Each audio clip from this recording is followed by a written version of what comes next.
So if you really want to get intimate with your audience, there's something far more important than leaking intimate details about someone else. But if you must leak intimate details, leak them about yourself. All right. If there's any wisdom, if there's any compelling quality to my show, it is basically to the extent to which I can be honest about my own failings, my own humiliation, most of which, virtually all of which has been caused by me. For example, last Monday, Stephen J. James opened me up.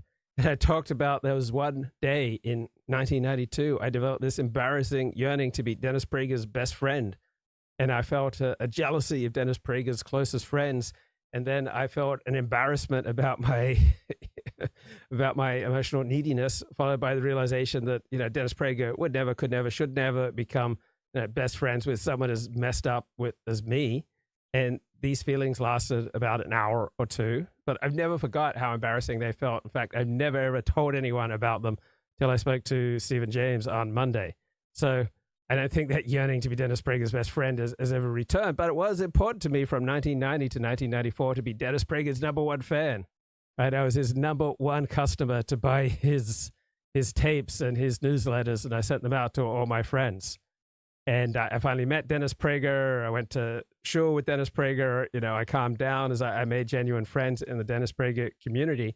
But I have had, a lot of yearnings and drives that are incredibly embarrassing to admit. And yeah, if you want to get intimate, all right, then disclose on yourself rather than on other people. For example, when I entered school on a regular basis, second grade, I would sometimes catch flies.